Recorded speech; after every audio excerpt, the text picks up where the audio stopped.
Where is it? Where is the newest video from Handsome Review with the Handsome Guy about the Batman, which has come out a week ago? Welcome back, guys, to a new episode of Handsome Review with the Handsome Guy, starring me, Jamiel Sorita. Today, we're going to talk about the Batman. Finally. Am I right?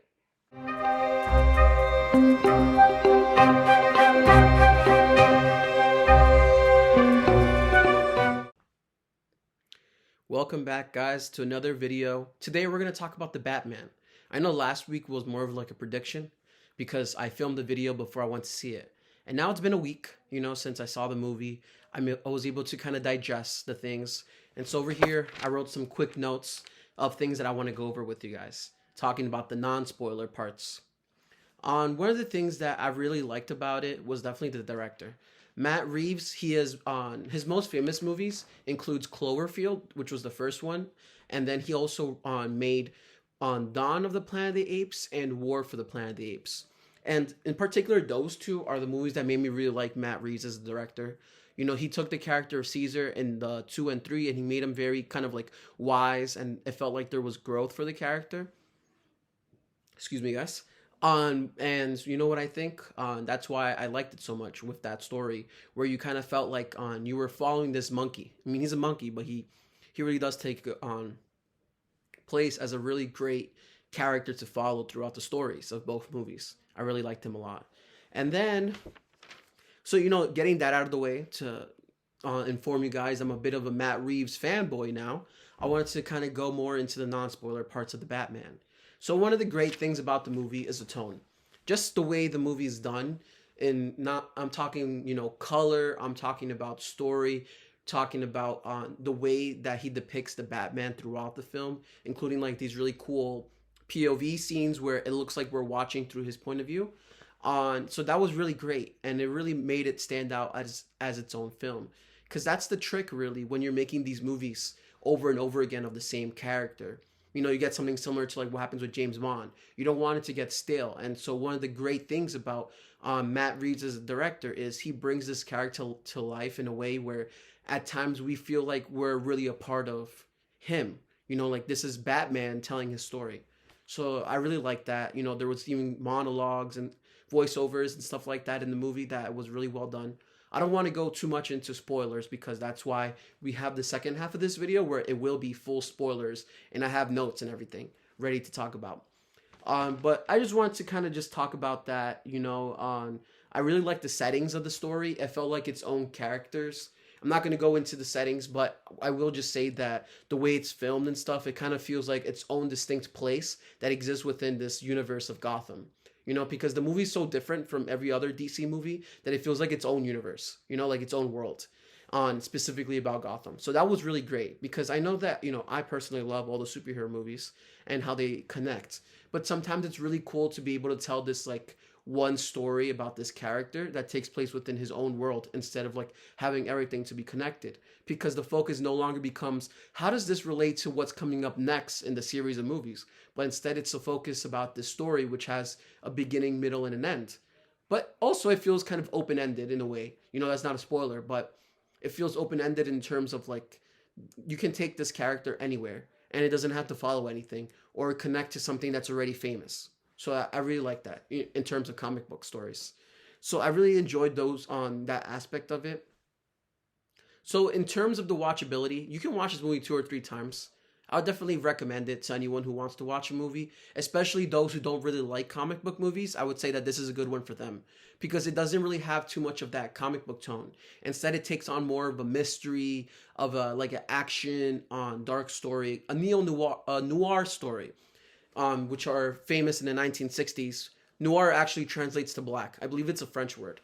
And basically meaning that it's a dark film, both in terms of material and literally the color schemes in the movie, which is really great because that's what you want for a Batman story. A lot of times he's really known for that dark story.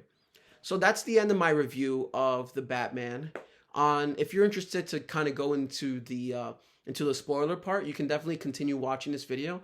But if you're not interested in that part, either way, feel free to give this video a like, subscribe, and write in the comment section below what your thoughts are right after watching the movie, so we could have a really cool conversation down below. I want to thank you guys for watching this video. And for the rest of you guys, stay tuned. In one moment, we're going to get into the nitty gritty of the Batman. Thanks again, guys.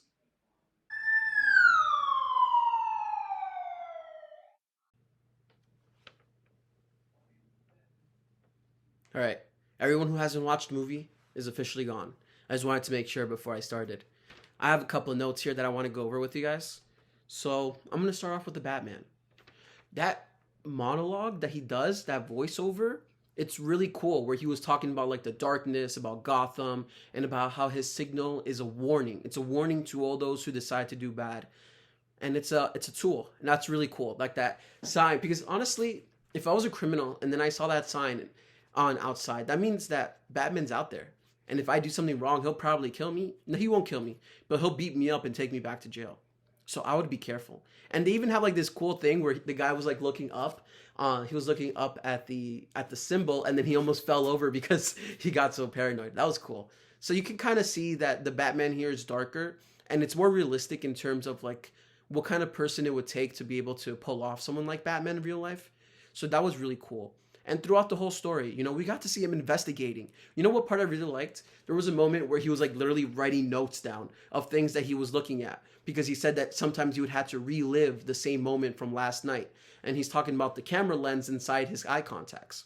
So that was really cool. You know, it shows that he's more of a detective. He's a person who's actually investigating, trying to find out how to solve these crimes, how to get the people who are actually doing the wrong things.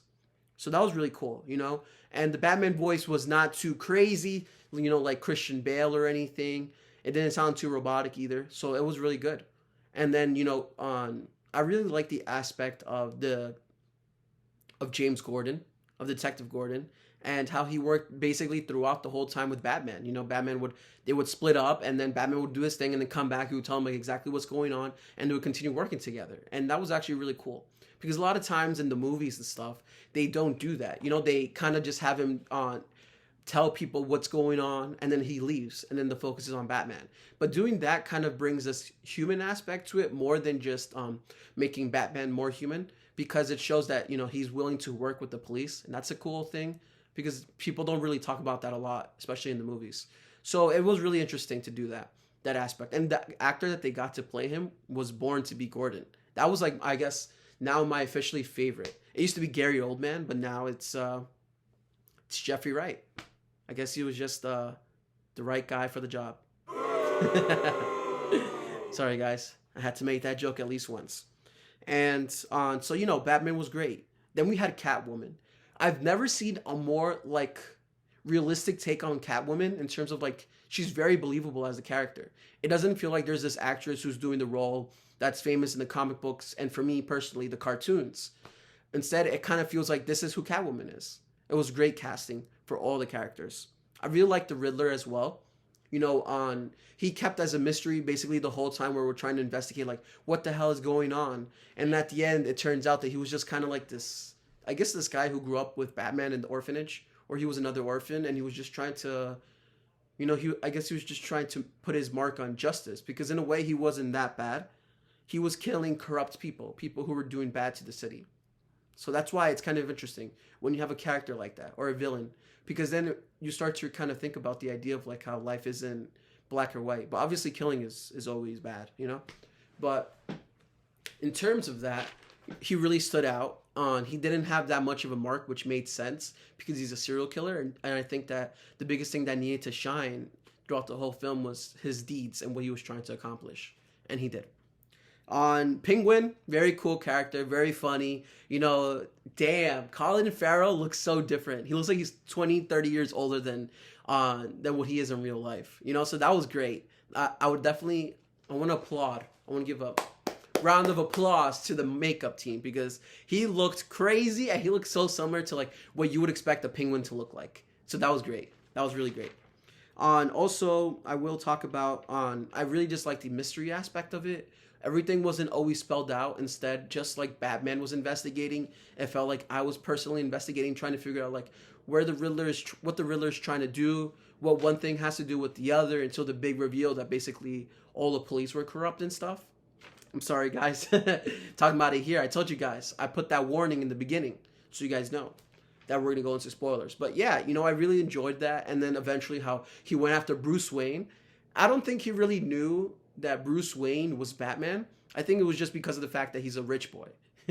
I mean, in a way, but that's basically what he is, right? He grew up wealthy, and so that was also an interesting line when he was talking about how everybody was giving pity to poor Bruce Wayne, the rich orphan. And that happens a lot. I would say to a certain extent. It doesn't mean that I believe that, but to a certain extent, wealthy people always get more attention, and then the real people who are suffering don't.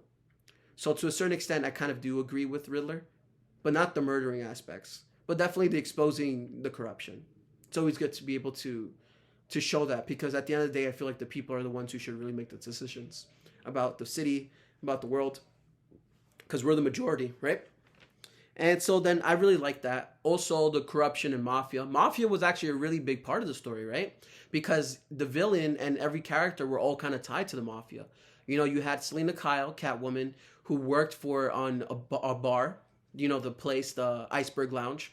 And then you had the Penguin, who was kind of like an assistant mafia guy. So he wasn't the big penguin that we all know in the comic books and in the cartoons, So I think he's going to kind of grow into that position. And then you also had the Riddler, who was just, just a product of people who were misplaced in the world, and he just kind of wanted to point out all the bad stuff that was happening.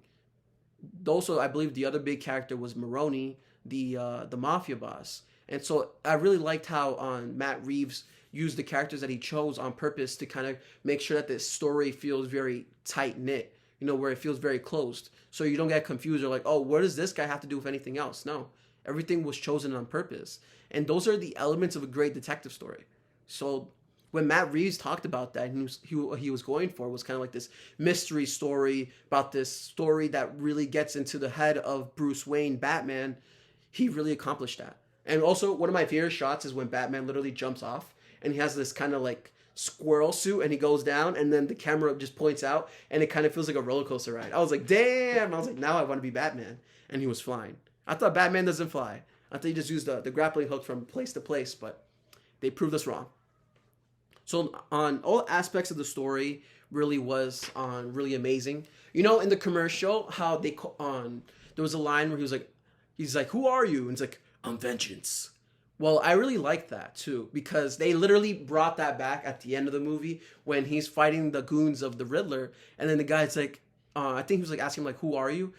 And he's like, we're vengeance. We're doing this for vengeance. And Batman saw that. And I think that that's really where you see the growth of the character, when he's going from this guy who's just kind of just going for crime because of what happened to his parents, which we didn't have to see. Great choice. And instead it was alluded to throughout the story, which was great, because I prefer to have the story kind of told to me, not in a way where it's fed to me. We're like, okay, obviously we know what's going on, So when we had that, and then you had like this negative effect that Bruce Wayne's line has, you can kind of see like what happens when you're just trying to scare people and hurt them. Pain creates more pain.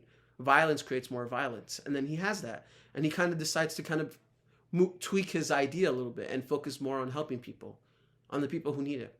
Because of the fact that Gotham wasn't able to help the people they needed to help, the people who needed the help, things like the Riddler come out.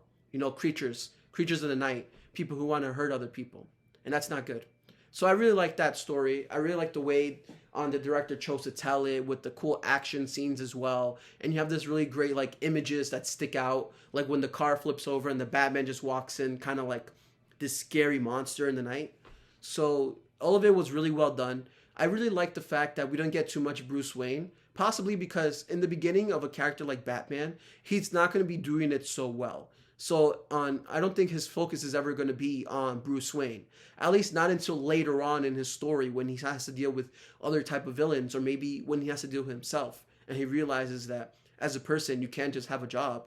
You need to have a personal life. And that's when I feel like you'll have like that that time where they focus on Bruce Wayne as a person. And, we'll have like the Playboy moments, or who knows, maybe he'll actually become a better person with his other mask, which I think is Bruce Wayne. So I really like that. He most of the time he was Batman. It didn't feel like that was his costume. It really showed that Bruce Wayne was his costume. And so it was really distinct and different. And there were moments that were really like visceral where you felt the punches.